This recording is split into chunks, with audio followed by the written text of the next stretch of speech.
Whenever you're ready, so am I. All right, a solution to violence in Pakistan. Our group researched the problem, how does violence in Pakistan schools affect the quality of a student's education? During our research, we studied from 3 different lenses. We studied from the government lens, which is what my paper talked about. Zach spoke on the teacher lens, and Ethan spoke on the student lens. We wanted to research from 3 different lenses to have different perspectives because if teachers and students are inside the schools, that gives us insight on how violence is in Pakistan within the schools. And then from my paper being the government perspective, we could see how violence is affecting Pakistan from a bigger standpoint. Our first solution is to provide school administration with sufficient training, resources, and funding. Training, teachers and students need proper training in order to be prepared for violent attacks on schools, such as shootings and bombings. Resources, classrooms in Pakistan could use proper resources and equipment to prevent and resist attacks against militant groups. And the funding would help pay for the training for teachers and students and pay for the resources as well. Pros and cons for our first solution. A pro would be that a well-trained administration in Pakistani schools would allow for teachers, students, and the administrations to be prepared in instances of attacks on education, such as school shootings, bombings, and other violent attacks by the Taliban and other extremist groups. Better resources would allow schools and their administrations to receive and purchase proper resources for these instances of training to resolve these attempts and ruin education. Pakistan previously has had a very unorganized government, this meaning that they're not well at keeping up with training and resources. This could be an issue because when we need the training as part of this solution, the government, they're not going to help with that because they're very unorganized. This training can be very tedious and time-consuming. Many organizations may opt out for this reason because the school year, this training could take up a majority of that education, which would become an issue. However, there are some things that will limit our solution. First, the Pakistan government is not very organized, and we would need government organization so that they can manage, fund, and train educators in education. Each part of our solution will need to be in full effect for it to go properly and go smoothly, because if education is funded but the teachers aren't trained properly, then the children won't learn anything. If the teachers are trained but there's no funding, they don't have any resources to teach the kids. And if schools are managed without funding, there's just bad education in schools and resources. So we would need all of our solution to work together in order for everything to work. And our implications. We can imply that better education equals a better society in Pakistan. According to Aga Khan University, studies found that 86.3% of students exposed to violence had mild to severe depressive symptoms. And this is relevant because a depressive learning environment is hard for students to learn and thrive in. And so we can imply that safety, training, and funding equals a better learning environments, which have more successful education rates and better school safety. So this creates a better society because a new generation of educated, less violent, more engaged citizens would result from our solution. Our second solution for Pakistan's to solve violence in Pakistan is to seek national and foreign aid to help eliminate terrorism and eliminate militant group attacks. Foreign aid, such as military protection and involvement, would help eliminate terrorism because there is a lack of protection in schools right now in Pakistan. Aid like reinforced doors and security would help improve safety in Pakistan. Foreign aid would be an adequate solution for getting rid of the terrorist attacks and helping stop violent attacks on education in Pakistan. This is the case as mentioned by Dr. Asghar Ullah Khan, a professor at Pakistani Government College, where they mentioned that the Pakistani government has tried to solve the nation's education issues in the past in the easiest way possible without using aid.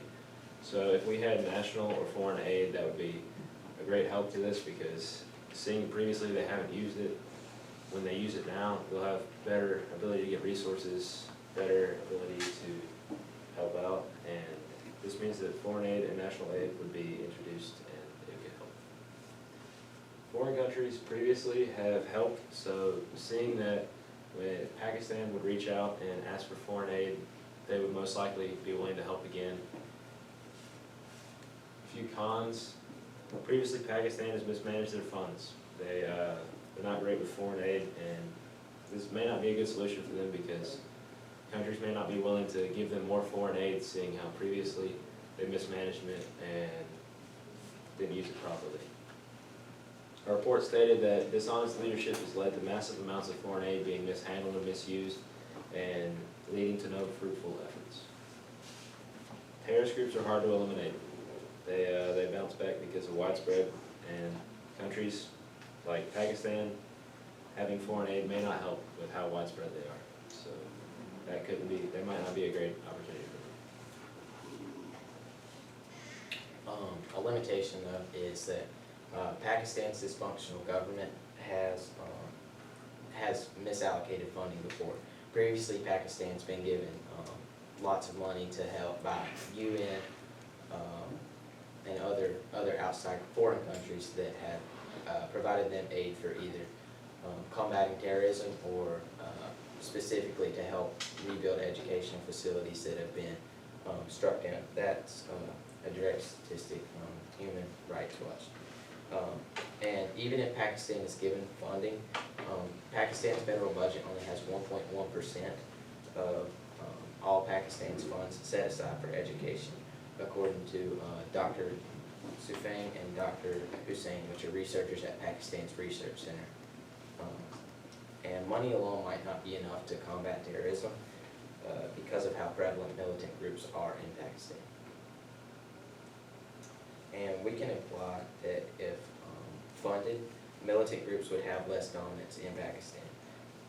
If there's less militant groups prevalent in Pakistan, we can imply that the quality of life will improve for everyone, whether it's women, men, children in education, or just citizens who have been affected by militant groups' violence in Pakistan.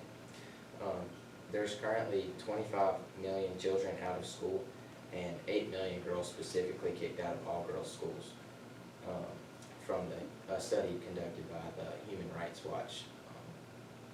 So less terrorism will result in better education because they're the ones specifically targeting schools, trying to prevent people from learning.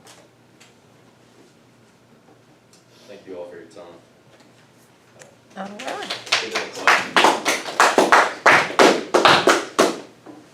All right, Owen. Describe an argument from one of your peers' individual reports that made you think differently about your team's solution or conclusion. Yeah, so from Ethan's paper, he talked a lot about bullying because he had the student's lens. So he talked a lot about violence that happens within the schools. So bullying's by far the most famous and prevalent type of violence in schools. So reading his paper, I learned a lot about bullying. Kind of when we were piecing together our solution, I kind of tried to tie in my lens from the government into how it's affected by the bullying inside of schools. So it's I don't know, it just kind of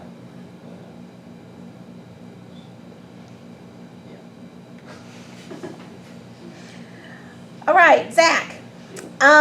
Reflecting on your colleagues' work, which one had the greatest impact on your overall understanding of the problem that your group identified? I would say Owen's government lens had the greatest impact on our research because it helped us get a grasp on the higher levels and how government makes laws and funds different areas of the educational security of schools. And that it really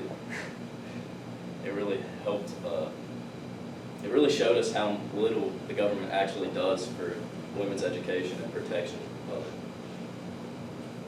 All right, Ethan, if you had another team member, what other perspectives or limitations could they have researched and would have made a useful contribution to the project? If we had had another team member, we would have liked for them to do the military perspective.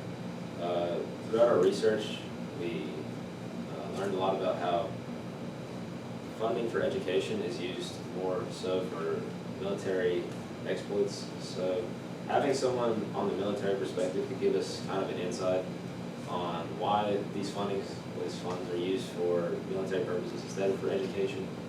And I believe that would have helped us better our solution, seeing that we could know both sides of the issue on why this funding isn't used for education instead of what it's used for. All right, thank you.